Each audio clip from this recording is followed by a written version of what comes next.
How you doing? I'm well. How are you? Very well. I'm sorry for being a couple of minutes late. We had some computer issues over here. You're all good. 1 second. Wife is sleeping because she's a night ER nurse. So it's closing the door. Oh, fantastic. Well, I'm sort of living that kind of sleep schedule because my wife is pregnant, so she keeps sleeping at weird times. Well, congratulations. Thank you, thank you. So your wife is an ER nurse, huh? Yes. That's fantastic. And well, let's get a little bit of background. So I don't know why I'm whispering. She can't hear me, so I'll talk normal.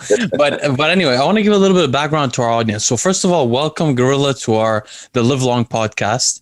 Thank you. We've had this, I think maybe it's like our 50th episode, but we've been requested to have you on for at least 30 episodes so far. I think that I've been tagged in your pictures more than anyone's by maybe 3 times, like 3x compared to anyone else. So I've been really actually excited to get to know you. I really know very little about you, so I'm going to get to know you here with the audience, and I think it'll be fun for us. And I think that I'm quite sure that you'll be a great addition to our podcast lineup. Yeah, absolutely. Anyone that wants to promote learning, I am all about it. So let's get some background. Which state in the U.S. are you originally from? Florida. Oh, you're from Florida. Do you still live there? No, I live in Texas right now. Oh, interesting. I've actually been thinking about those two places to move to. How do you feel about the freedom in Florida right now? Are you jealous? Or is Texas sort of similar? Texas did the same thing. It goes into effect Wednesday. In terms of the masks and everything else? Yeah. Fantastic. So, where do you, I mean, I don't want you to be too specific, but if you feel comfortable, which areas of Texas do you recommend people checking out? Because I'm really thinking of moving there. I live in Fort Worth, which is about an hour from Dallas. Dallas is the main hub. And then Houston and Austin. Austin's really big with the tech industry. Elon Musk is coming there. I believe Amazon is building something there. I know there's a lot of tech money coming into Austin, and that's where University of Texas is as well. So that Austin's a big area for young professionals, probably in the STEM area, since Elon is there, and lots of startups are popping up around there. You know, I was thinking about that also. The thing is, Austin seems to be like very, because I'm from California. I'm actually trying to get away from the Austin vibe of within Texas. Austin is like this California of Texas. I don't want to move there. I've been thinking about like Dallas and Fort Worth and trying to get like an hour away from there so I can live a little bit further from the city and maybe have like some property or whatever. But anyway, we'll talk about this more offline, I guess. So I wanted to ask you a couple of things. First of all, what's your ancestry like? My ancestry? Yeah. On which not really. I always ask people. My dad's side is a Russian, Eastern European. My mom's side is Mediterranean, French, and then I think I'm just Eastern, like a European mutt, from what I understand. And what were you like in high school? What kind of guy were you in high school? I was a delinquent. I was the guy that got suspended and didn't attend school. What were you like? I had suspensions. I never was expelled. I had detentions a lot. I honestly, and this is going to sound weird, because of that I'm smart and I didn't have to pay a lot of attention in high school, it was very easy. So that's what probably got me in trouble a lot, just from boredom of being in class, even though I was in all gifted classes. Just there comes a time when you can only do so much and they only keep your attention for so long. But I was a rare mix of somebody who was smart, played varsity sports, and was very into like punk and metal. Oh, okay. So, you were athletic in high school. Yeah, I played lacrosse and hockey in high school. Interesting. And did you get like a high GPA in high school? Despite yes. Oh, really? Huh?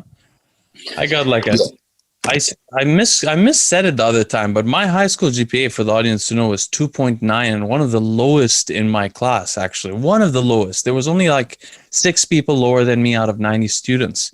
And I got into the valedictorians grad school with a sneaky admissions policy.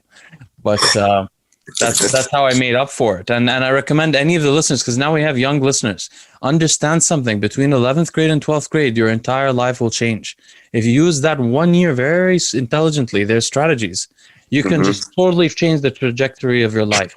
I could have been if I went to a normal school, I would have never, ever become at all intellectual.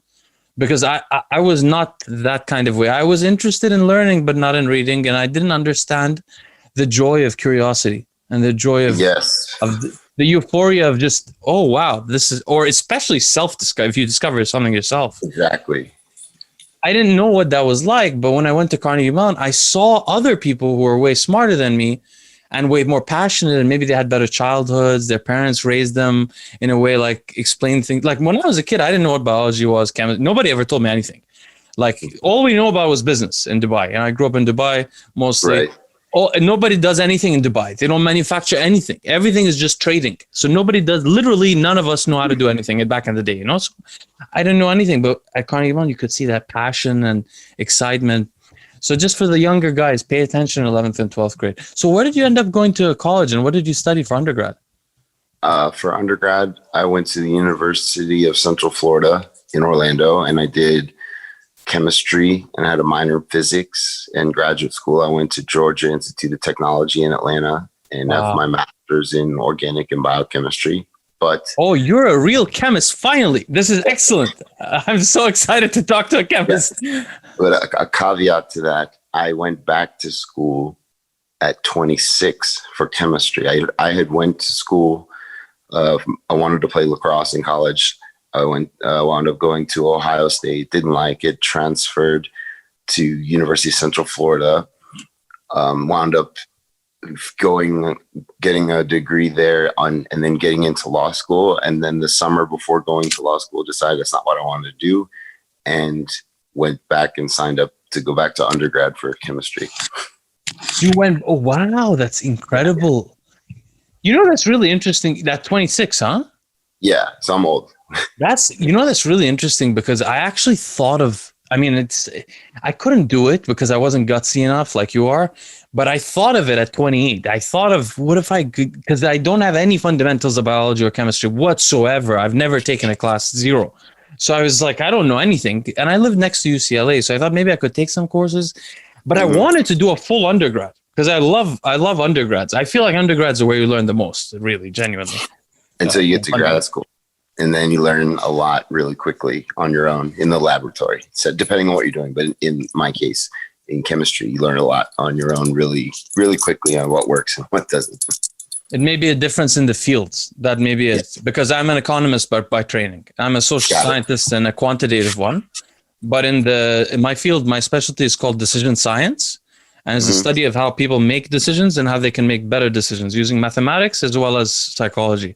So very cool. In grad school, I studied that. And I also managed the behavioral research laboratory at the London School of Economics, which was a behavioral laboratory. So we don't actually do real science. Now I consider it not real science, but it's behavioral science. We're observing humans, but we use very advanced mathematics, statistics, and everything to analyze. But it's not...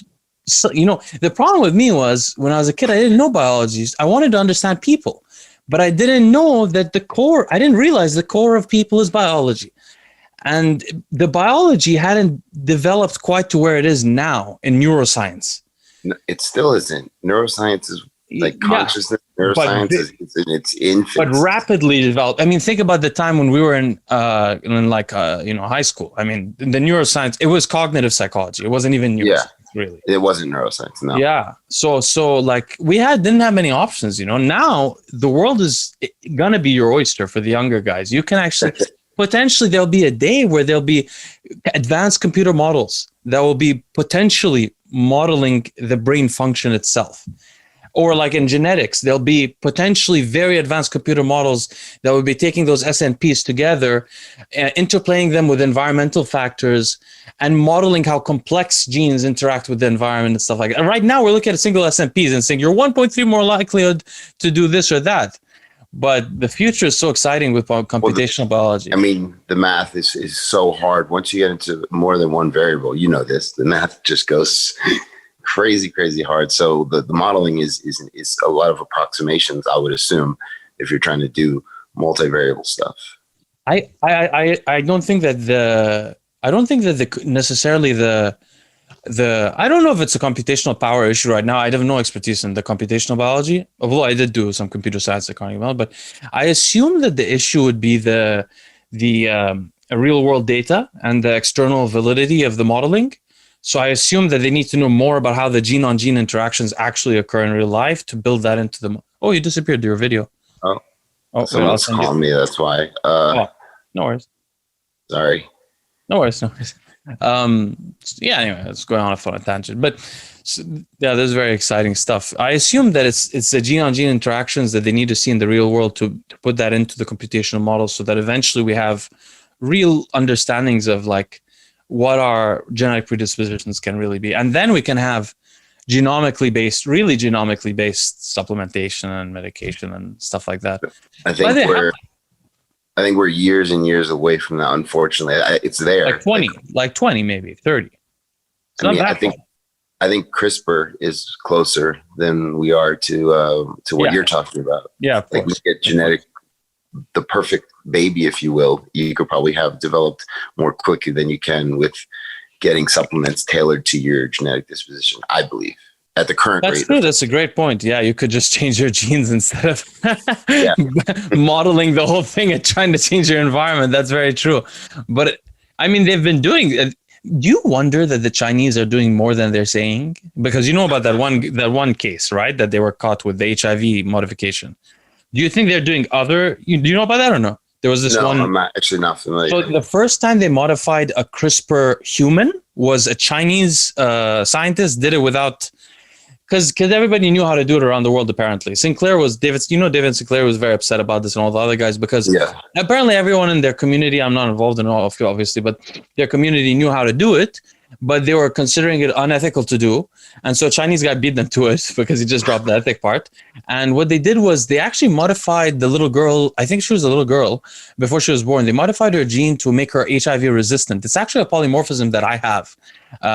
Probably why I've never had HIV, to be honest with you. But anyway, I have that polymorphism. So they modified her with that. And of course, there was outrage around the world. I'm sure. But since then, it's around 10 years ago, they haven't had any updates from their side. And one would wonder what they're up to, really, because they have 1 million people in concentration camps. So I don't think they're too concerned about CRISPR. I do not like to speculate on things like that, especially that I don't have any direct knowledge to. Of course. So unfortunately, I don't know how to answer that. I don't want to. I couldn't even. Oh, I didn't mean to make you uncomfortable at all. I was just excited, sort of, about the advances in technology. That's all. Oh, yes, for sure. Yeah. Okay. So what do you do for? Do you both coach and give supplement advice? So, and so have a supplement company, Chemix. I'm a co-owner of Chemix, which is a supplement company. And then I do help out with certain athletes as far as diets, supplements, stuff like that. Mostly diets and supplements, but going into their blood work and seeing where they have elements that that are suboptimal and where I can optimize either. I like to call it hormone optimization, and a lot of it has to do with what vitamins they're taking and at what times and when they're training. It's a lot of research that I've put together and done on research to get to this type of modeling. So it's pretty unique and tailored. And then that's my main stuff. And then I work in a laboratory where I do a lot of analytical stuff. Make sure so say you give me this white powder and you want to make sure that you think it's creatine or whatever. And I say, okay, let me run some tests on it. So I do consulting work in different laboratories on the analytical level. So different. Oh, that's wonderful. That's very helpful. I'm glad you said that. There's going to be a lot of people here contacting you on my channel. Yeah. But can I ask you something? When in terms of formulating supplements, now you have a really fundamental background. You studied organic chemistry. You studied chemistry. You understand elements. You understand how they function. You understand the electrons and all these things. I have no idea. Energy charges, all these kind of things I don't understand. How does that fundamental understanding add value to producing the supplements that are biologically activated? So, for example, when you're formulate like nootropic supplements, when you're trying to choose an acetylcholinesterase inhibitor, how do you choose which acetylcholinesterase inhibitor you want from a phytochemical? Like, do you? I mean, obviously, I'm sure you're not doing it in your own lab, but you look at papers. I assume. Guide me. Yeah. Is it that you look at a paper and look at the acetylcholinesterase enzyme and look at an in vitro study and see the potency at which it inhibits it? And you like there are some studies, for example, comparing various acetylcholinesterase inhibitors from phytochemicals. You see like the most potent one. Is that your driving force, the biological effect, or is it a chemical aspect that I'm not aware of? So they're kind of one and the same. What you're speaking about, the reason why the reason why that inhibition is so strong is because of the shape of the molecule, the chemistry of the molecule, properties when it binds the enzyme, right? So an enzyme is just a protein that has a binding pocket, and once that molecule binds into that enzyme binding pocket, it causes what's called a conformational change. So the enzyme actually changes, and that's what activates it or deactivates it if it's an antagonist, right?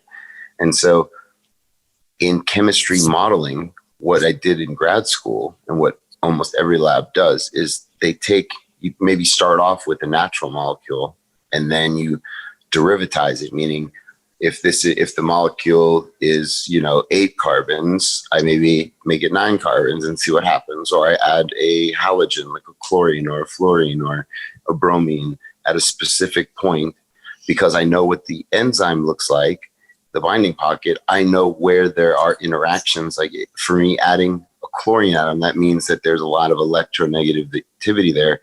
That means it has to be balanced somewhere in a charge. Or if the enzyme has a big, it's called a lipophilic region, like it goes into fats. Mm-hmm. So then I what add would a lot. Lipophilic region look like? How would you know it's lipophilic? Is it just by testing it, or does it look like that?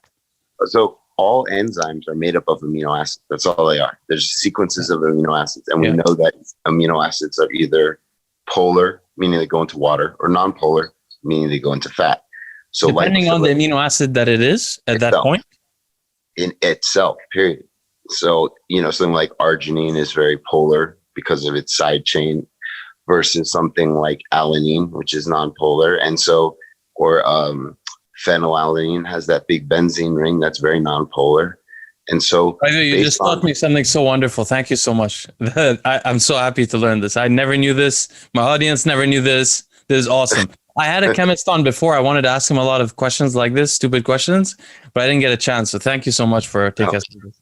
You're welcome. Yeah. So if the enzyme has a lot of amino acids in a row that are all, let's see, alanine, phenylalanine, all the ones that are non-polar, then you usually make a big bulky group or a chain of carbons that is non-polar. So that way it has interactions between like non-polar interactions. They're called van der Waals interactions, meaning that they're not a positive negative charge. They're just you familiar with chemistry 1? Likes dissolve likes. If something is so basically the interaction between the non-polar amino acids in the enzyme and the non-polar molecule, I think parts of the molecule that you're adding to go to the enzyme, they're not sharing electrons. They're not a permanent bond like we think of, which is called a covalent bond.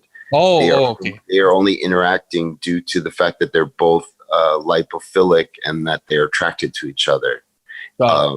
So if I drop in a glass of water, if I dropped 5 little drops of oil, they would congregate together because they naturally are drawn that way by force. So that force is the same force that would cause me as a chemist to think, okay, this enzyme has a very lipophilic pocket. Let me add a bulky benzene ring or something like that, or tert-butyl, something that is non-polar and big that can go in that pocket. Can I ask you something about that? Why the hell does quercetin bind to the vitamin D receptor? I'm not saying specifically quercetin. I don't expect you to know the structure. Why are there molecules that you can't expect? Sorry, 1 second. My dogs are going crazy. Oh, you have a daughter? I apologize. I have 3 dogs. Oh, dogs. All of them are rescue dogs, so they're just freaking out. Trying to go out, run around outside. Okay, I'm sorry. Can you repeat that? Oh, question? you're a comic book fan too? Yeah. Me, I used to have thousands of comic books my childhood. I love X-Men. Sabretooth was my guy, the villain. Yes, loved You Sabretooth. too? Yes. I have almost, well, these people threw away my comic books, but I had almost every Sabretooth edition, like in every series. It's unbelievable. I used to have, it's very sad, but anyway. My wife got me a couple of them though. She bought me a couple of gift comic books. But hey, so this is what I wanted to ask you. So, what the hell is it about these molecules that you can't expect what they do? Like a minor transformation does something totally different. Or for example, let's start with isomers. Let's start with isomers. Why is a dextro rotation doing something totally different than a levo rotation sometime, like with methadone? The dextro rotation is an NMDA receptor antagonist, like ketamine, which, by the way, another thing I want to talk to. Okay, let's get on that tangent a little bit. A lot of questions you're asking. Where you want to start? So methadone, dextromethadone. Now, normally, it's a mu-opioid receptor agonist. Both the dextromethadone and levomethadone are. The dextromethadone is also an antagonist of the NMDA glutamate receptors in the brain, like ketamine. But this brings me to another tangent, which is a weird thing. A lot of the opioid drugs are also NMDA antagonists, like ketamine and tianeptine, which again makes me interested. But why would an isomer, back to the original question, why would a rotation have a totally different action at another receptor and have the same action at one receptor? Because you have to think of the molecule as being different in 3-dimensional space. So the term you're talking about, like dextrorotatory and levorotatory, means that when you have light coming in, it turns the light to the right or to the left, right? So, and on a polarimeter. But what that means physically is you have a molecule that is the R or the dextro, the D version, and then you have the L version, right? They're non-superimposable. They look the same in a mirror, right? But they're not the same. So the functional group that's right here and right here, if I put them at the enzyme, now the functional group is here. It's not binding where it's supposed to bind, where this one is. That's why. And can I ask you like a stupid question? So that part is what's hitting the NMDA receptor and blocking it, say, like, Right. Is this part also blocking the NMDA receptor potentially? But on the other one, it would, but this part is not closing it out? Or is it just like this is an addition, usually? Usually. It probably is an overlap in the enzyme, what it looks like. I'd have to look specifically at that one. I'm not familiar with just the actual enzyme looks, but in general, normally if you have activation on another enzyme, it's probably because the shape of the molecule, where they're similar, right? But they're just not, it's not superimpository. The part in the middle is the closest part to the other part. So it probably has some cross binding to both enzymes, if that makes sense. It absolutely does, and it was very helpful.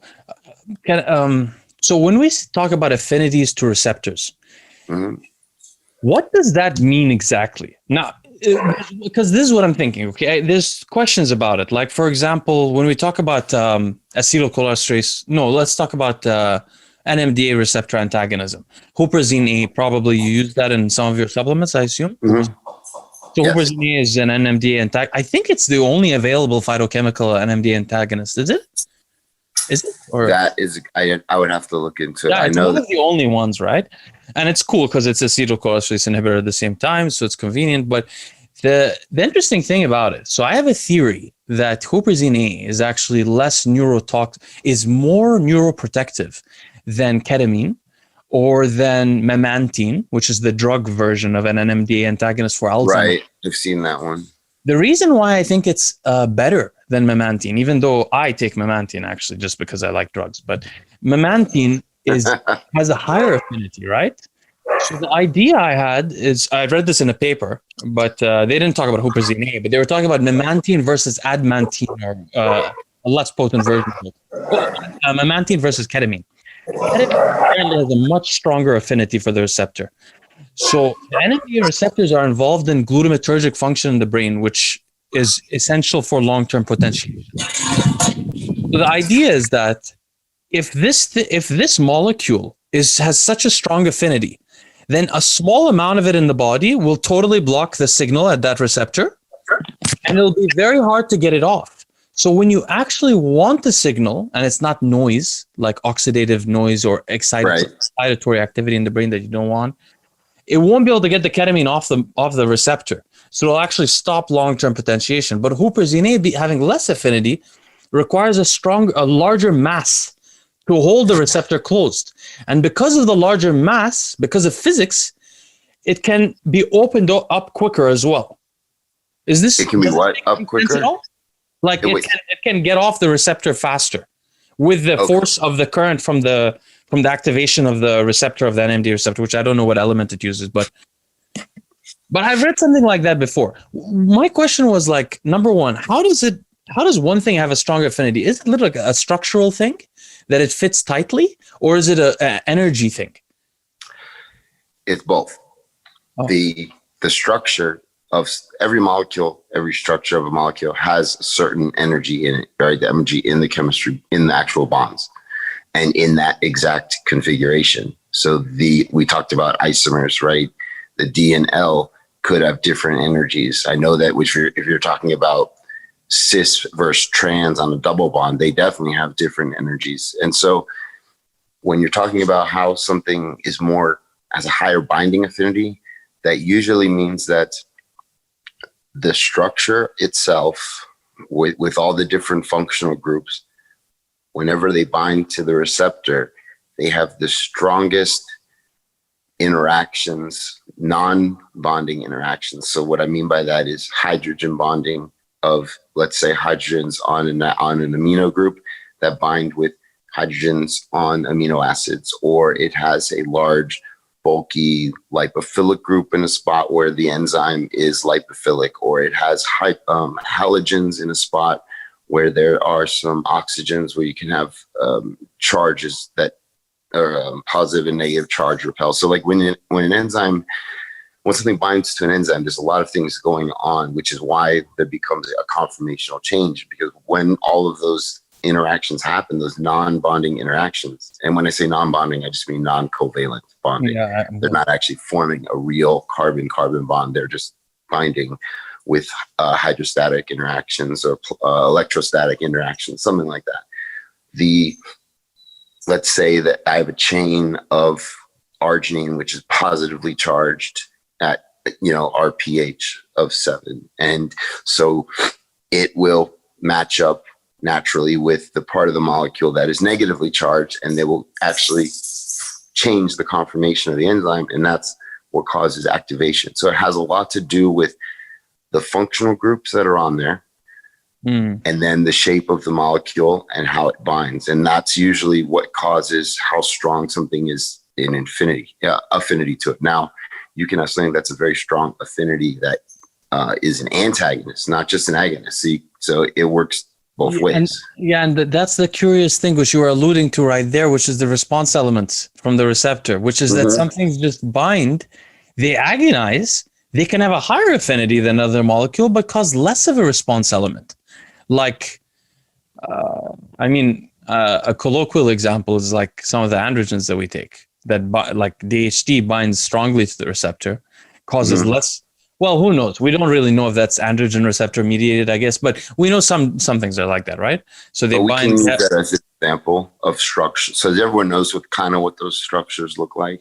And so, like for DHT, the ring is not as rigid because it's missing two hydrogens, right? Because those two hydrogens have been taken off or added to the double bond that goes from carbon 4-5. So the ring is now instead of it having a double bond there, it has a single carbon-carbon bond. So it has a little bit more flexibility, which allows it to bind to the enzyme a little bit better. But then what would make, but if it, have you ever seen these things that bind stronger but cause less response elements from a receptor? I mean, maybe you don't, maybe you're more into chemistry than the biology elements side of it, but I get confused by that stuff because there are some receptors that I compare molecules. This one binds with a strong, I have a good example, beta blockers. Some of these beta blockers bind with a stronger affinity, cause less inhibition.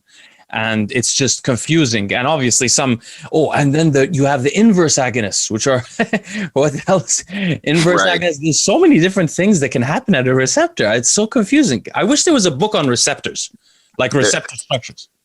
I mean, there are books in the medicinal chemistry world. I don't know if I have, so I don't know if you can see. That's one of my questions I wanted to ask you. Could you recommend to me and to the audience, for laymen, if we wanted to teach ourselves chemistry, what would you think? Like, not even books, just what would you advise? Like, I want to learn about elements. I want to learn about bonds. I want to learn about energy. It's not necessary for what I read, but I want to not miss those parts. And I want to understand, like, when I look at receptors in the brain, I want to understand why is something being activated by calcium, or why is something activated by chloride. You know what I mean? So that, I don't know if you can, I mean, not you specifically, but that's a very, very deep part. So like when you're talking about mechanism of action, I can say that, yeah, this molecule binds to this enzyme, right? That's the mechanism. But what really happens is after all of this, if it is a like ligand gated ion channel, which is what you're talking about. That's what I'm talking about. Yeah. How then an influx of calcium, makes a channel to that. If you have an influx of calcium, that's an influx of a positive charge. So then it affects the way that the chemical energy of that actual now enzyme and ligand field are. And so you actually have these channels that go back and forth. You have sodium potassium pumps for when your muscles contract. Yes, that's what I want to. Yeah.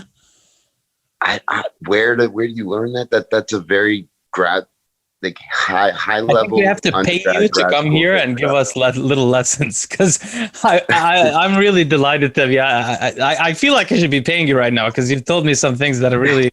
They were quite fun to hear. I spoke to one chemist. I had him on the show, but he was a bit reluctant. He's a very nice guy and very intelligent guy, but he was more into talking about bodybuilding. So I couldn't get too many I got someone with you, though. I'm so happy. Thank you so much for being patient with me. And it's very hard to cover. You have to know biochemistry too. It's not just chemistry. It's how it works. For example, say I want to study biochemistry. Do you have a favorite textbook? Like I can recommend some in math. Like, do you have any textbook, any book you like? Awesome. For learning the basics, like if it's an intro to biochemistry book, this is my favorite. Lehringer.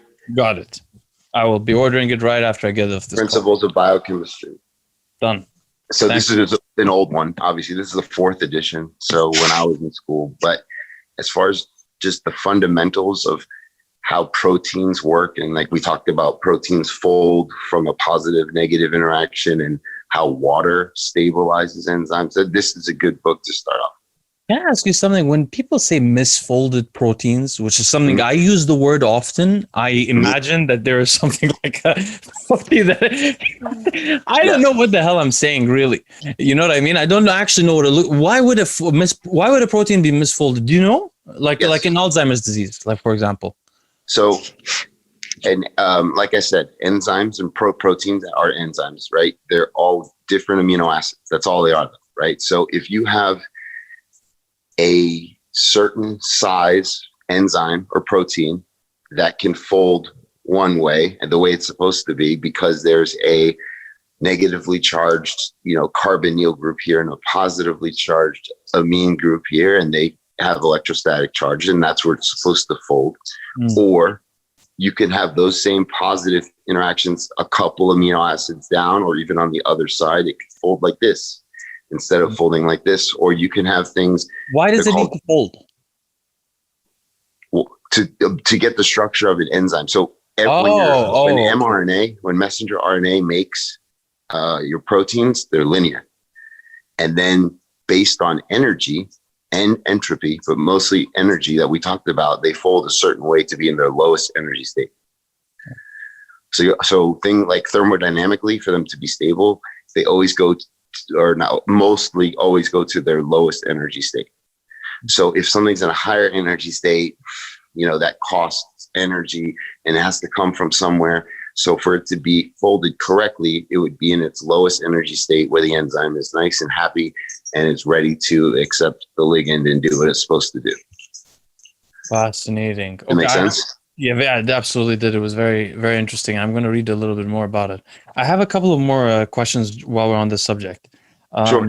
Number one, okay, do you feel like I notice a lot of drugs are racemic mixtures of the isomers? Racemic, yeah. Yeah, I don't know how to pronounce it, but do you think that that's a lazy? I mean, I don't know why they would ever be a racemic.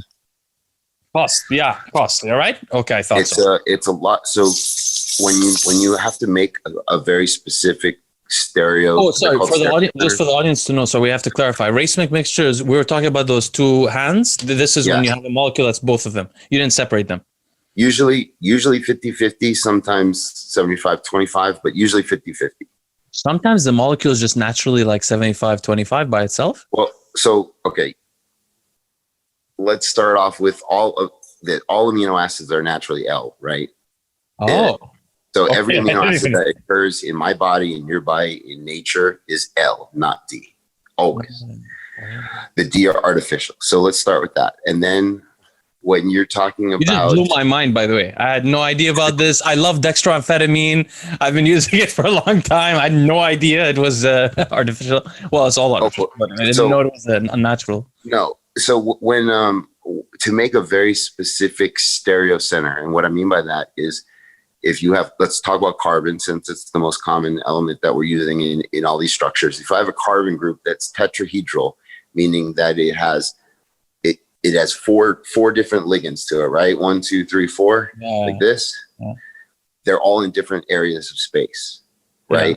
Yeah. And when I go, if I want to change one of these with a different group, functional group, and keep the same stereochemistry, the reaction has to be controlled to make it still go the same way, right? So if this center is, we usually call them RNS, but in drugs they're called DNL. But mostly RNS is just the way you learn it in organic chemistry. It has to do with the way that it is around the bond. But I'll keep it with DNL for you for the drug purposes. Mm. So let's say that I want to keep this stereo center a D, right?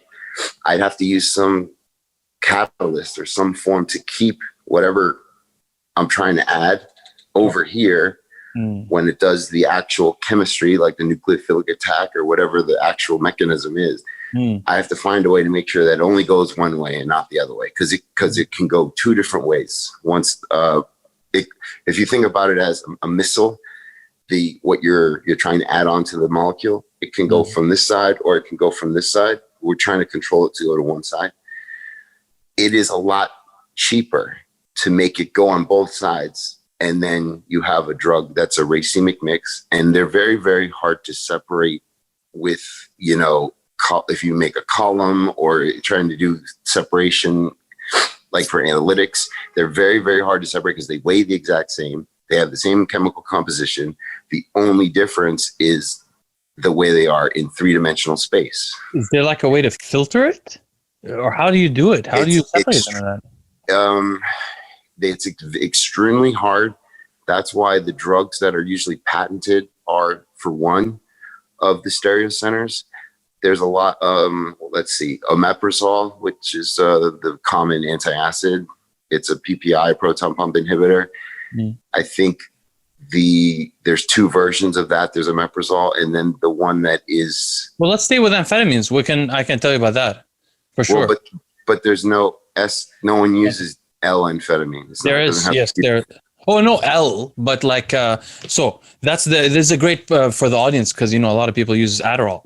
So Adderall is a very odd combination. that equates to about 75% dextro and 25% levo. But it's actually in other groups. There's actually 3 groups, and each of them has a bit of levo and a bit of dextro, and overall it's about 75. But what happens is that's that brand name one, which you have to pay a lot for every month, hundreds of, like over $100 or whatever, and usually your insurance won't cover it. And then people notice that they feel a little bit different when they take the amphetamine salts, which are the generic ones, and they wonder why. And I wondered why for many years. So then that's why I started studying this stuff also myself, because I was trying to figure out, why do I feel racy when I take the generic one? And then I found out that levoamphetamine causes more norepinephrine either transmission or reuptake inhibition compared to dopamine reuptake inhibition and transmission. One of them, either transmission or reuptake inhibition, dextro does more dopamine, levo does less dopamine. Right. So if you take 10 milligrams of dextro and 10 milligrams of the Racemic mix, you'll find that 10 milligrams of dextro will be less stimulatory. It'll feel...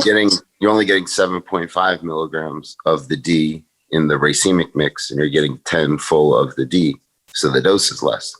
And then you're also getting 2.5 milligrams of the S, or the L version, I guess, which doesn't bind to how it's supposed to. Why is it sometimes S? You just said that. Yeah, I see this. So it's in chemistry, you learn it as R and S, and it has to do with the way when you draw out a molecule on paper and you want to label a compound, a stereocenter that has 4 or 3, it doesn't matter really, ligands on it or functional groups. It has to do with which one is coming out of the paper at you, which one is in the plane of the paper, which one is going behind you. So if you ever see the solid dash versus the dashed lines, the dagger, we call it the dagger and the dash. What that signifies is the dagger is coming at you and the dash is going into the paper. So the way that a stereo center is labeled RS has to do with the mass of those stereo centers and which ones the mass of what's attached to that carbon. And so you go around, you can either go clockwise or counterclockwise. And so usually if it's clockwise, I mean, it actually just depends on what the thing, I can't give a specific example of if it's clockwise, it's always R. Guerilla, I have to tell you, I have to interrupt you. I have to tell you something. You're the guy who should be on Fuoad Abiel's podcast. You know, whenever he gets those experts on to ask questions, you should be there. You really should be there. I really like you. I don't know him. I would love to. You should be on there, man. Someone in the comment section below, even though me and Fuoad don't get along, but everybody go badger him. Tell him this is the guy that he should have on to ask scientific questions, because I've been getting annoyed with the ones he brings up sometimes, and I don't mean to cause any commotion, but this guy is excellent. So please, guys, go tell Fuoad, let him know about Guerrilla Chemist, get him some more promotion. The same people watch both of them, so it can help out. Okay, I appreciate that. You'll get much more views there. You really deserve it. This is really, I appreciate so much telling me these things. I know this must. Of course, it's very hard to self-learn, and I think that's what you're trying to do. And you have a very good conception of the ideas. It's just the base. You're missing the basics. Yeah, completely. It's like I don't know algebra or addition and subtraction, but I'm like trying to find out. Exactly. Well, I'm like, because the way I look at it is this, right? I almost did a PhD in statistics, actual statistics. So I like the idea of statistics, right? Knowing the unknown from the known and predicting the future. I like these ideas, and I manage the behavioral research laboratory. So I like the idea of a black box, an input and an output. So the way I look at research is like, I understand all the study design. I'm an expert at study design. Like literally I used to design studies for professors all the time as a job. So I know how to design studies. I can tell usually epidemiological kind of studies, things like that. I can understand some things there. I can understand the statistics. But when it gets into the actual science, I don't know what the hell is going on. So I'm just trying to look at outcomes. But then I'm gonna look at health outcomes and things like that. But I would really like to get into the details so that I can, because really what I'm trying to do, Guerilla Chemist, I have like an ambition. So I struggled a lot in my life with depression, anxiety, alcoholism. My family's all addicts and stuff like that. And I managed through trial and error to not cure myself, but to live a happy life where I don't have anxiety, I don't have depression through pharmacology. And It didn't happen through psychiatrists. They didn't know what they were doing. I had neurological damage. I used growth factors for years to fix it. My hands don't shake anymore. They used to shake like this. My neck used to shake. So I saw the massive improvements in myself, and I started thinking, basically, I want to pioneer this subject of, instead of nootropics and like trying to improve long-term potentiation or concentration and stuff, improving subjective well-being for people who are not mentally ill, who just want a little bit of a better outlook in life, a little bit more mental flexibility, a little bit more neurogenesis, for example, a little bit acetylcholinesterase inhibition for people that are not, demented. So I'm really interested in that, but the only way I can really create advances in that, like you can see, I have Pical and Tikal there. The only way is if I know chemistry. Now, here's another question. How expensive is it to hire a chemist full-time? How much do they cost? Like if I get an expert chemist from India, say I hired an employee, how much do they cost from like China or India? What are you trying to do? To create like Pical and Tikal. Oh, a synthetic chemist? Yeah. If they're smart, it depends on what your project is, and they would get in on the patent, and they would want a percentage of what you're doing. Even abroad, not just American ones. Like there are places. So there are definitely molecules that are made in China that come to the U.S. that are in the supplement world that were synthesized in China for cost reasons, and there's chemists out there that will do it. Just like I'm an organic synthesist, I can synthesize molecules as well, but it costs a lot in materials here versus China. So it just depends, man. If it were me, because I know I have an idea of what you're trying to do, and you want to get like a super drug that does this or that or something like that. No, I'm actually not. I was actually, no. I don't think that works. See, that's the thing. I think there are not like single molecules that do tons of amazing things like in the brain. You need multiple molecules. So I'm not thinking like I'm going to design some new molecule. I actually just want to have fun with a guy working for me full time, like playing around or something like that. That's what I'm thinking, to be honest. They're expensive because to run a lab is expensive. To have all the chemicals you need to make whatever you're trying to make, and the raw materials was spending money. What? Do you think Alexander Shulgin was spending a lot of money on that lab that he had? Do you know what I'm talking about, Alexander Shulgin? He's okay. This is the subculture weird thing. If you ever get a chance, there's an amazing TV show called Hamilton's Pharmacopeia. I've seen it. Yeah. Okay. He loves Alexander. Okay, he's one of the people that turned me on to molecules actually a long time ago. Okay, yeah, I've seen a couple of ones where he goes to Africa to get something that they smoke, and he did ayahuasca. I know, though I've seen a couple. I haven't seen all of them, but I know you're talking about. I would love to get your opinion. We're gonna end the podcast soon. I'm very aware of your time, but I would love later if we have some time, maybe if you ever come on again, to get your opinion on the molecule that is Ibogaine and nor-Ibogaine, because I want to understand in terms of the structure of the molecule, why the hell does it activate so many, that actual molecule, not the metabolism of the molecule, seems to activate so many different receptors in the brain. It seems so agile. It blocks and agonizes so many different ones. It's really confusing to me. And I have the best paper, the most recent paper on the subject that's really good. I could send it to you sometime. Maybe you could give me your opinion. Yeah, I would need to see more of what you're talking about. It's called, which one? Ibogaine? Ibogaine. It's Ibogaine. Ibogaine and nor-Ibogaine. Well, I don't know. It's like this synthetic ayahuasca, right? Okay. No, it's much more complicated than that. Much more. It's way on another level. Give me 2 seconds. I'll look at. Okay, so the nor. Okay. Normally, when you say like nor versus like nortestosterone versus testosterone, it's missing that methyl group on carbon 19. That's what makes it nor. In this case, I believe, and I haven't looked at it yet, the nor would be on the methoxy group on the ring. So there's a ring, there's a couple rings, there's a lot of rings, but the benzene ring, it has what's called a methoxy group, which is an oxygen that has a methyl group attached to it. If it just had an oxygen with a hydrogen, I believe that would be the nor. If I had to guess, because that's very common. And if this one is, you're saying this one's stronger than the nor, right?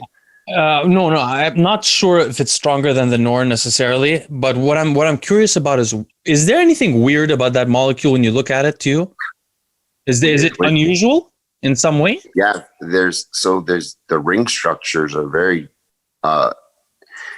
you have a nitrogen ring that is attached to another ring. You have this very odd, so you have like an atropine type of ring, and then you have that nitrogen is also attached to another ring. So yes, it's a very different structure. If you look at it in three-dimensional space, the way it would be coming at you and with all these rings is very odd. Yes. And so if you look at that structure, is common in like cocaine, has a structure similar to that with a ring, different type of ring, but as similar. Complex? What? Is cocaine structure as complex as that? It's not it's not as complex as this one. It has a similar type of ring to it though.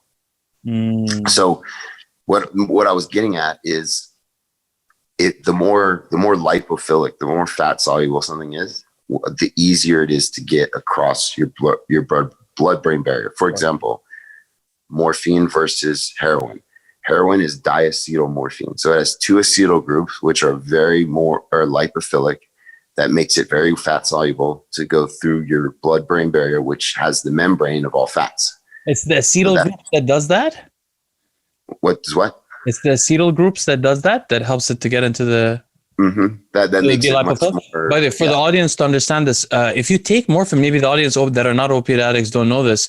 I know because I have family members who are opiate addicts. If you take a morphine pill, it's not going to really get you high. It doesn't get into your head that much. It actually doesn't pass the blood-brain barrier. That's what he's talking about. And that's what heroin... Yeah. So that he's explaining... Or another example is amphetamine versus methamphetamine. Methamphetamine has that little methyl group attached to the amine. That makes it much more lipophilic and able to cross your blood-brain barrier at a higher rate. Is that so? I didn't know that because there are studies.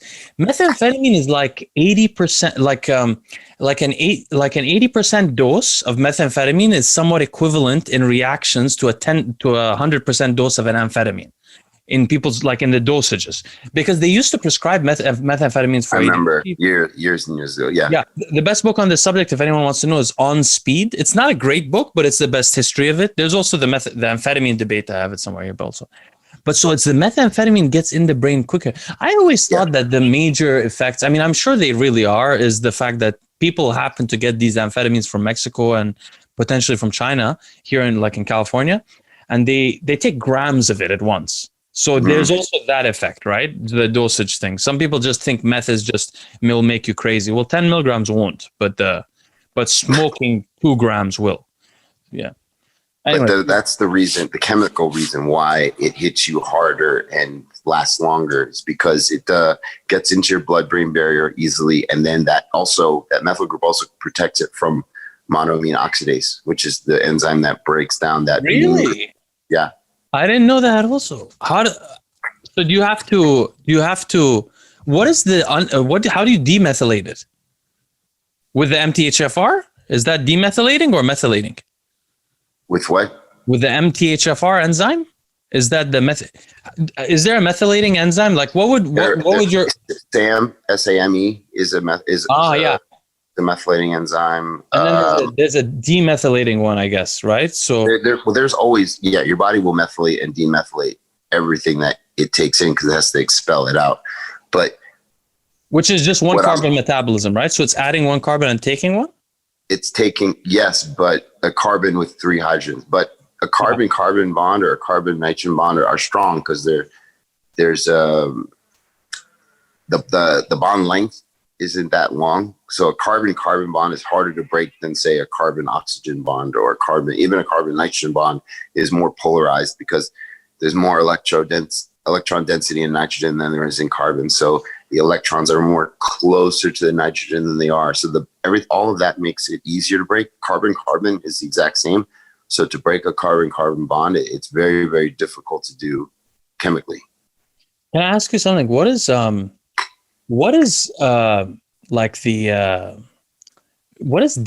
methylation? Is it the one DNA carbon metabolism of DNA? It's when a methyl group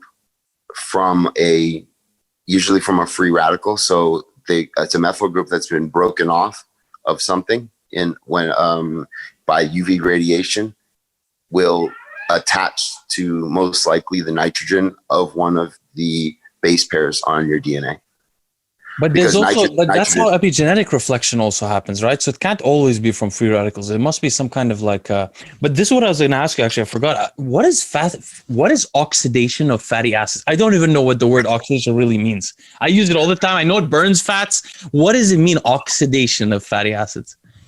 Well, okay. From chemically, oxidation just means you lose electrons. And there's reactions called redox, which is reduction, oxidation, and a lot of it has to do with metals and metal chemistry. But when you oxidize fat, the process is using oxygen to break down the long chain fatty acid molecules in twos, because that's how we break down fatty acids. And where the end product of fatty acid oxidation is carbon dioxide. So where people say, where does all the weight loss, where's the actual physical mass that you lost? You breathe it out.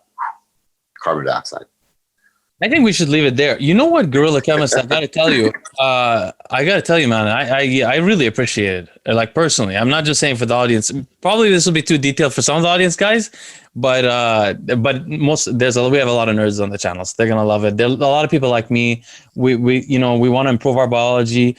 Unfortunately, we didn't know how cool chemistry and biology was when we were younger, like you did. So I didn't remember. I told you I went back to school. It took me a while to get into it, but it really is about.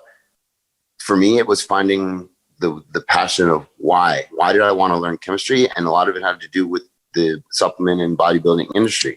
How does creatine work? What is this molecule doing to actually build muscle? How do steroids work? All of these things led to me wanting to understand chemistry more. And it's if you can find your why, like if your why is why does Adderall work so well in the mechanisms and all these other things or whatever you're into, that's the why, and that's why you go back to school for it. That's what I did.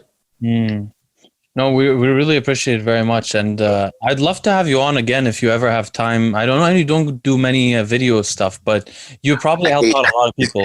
I honestly, people ask me, should I have a YouTube channel? I need a co-host. I'm not very good at the. I was going to tell you. One of my questions is why don't you have a YouTube channel? Honestly, you're a breath of fresh air. Like most of the people are not really genuinely interested in learning.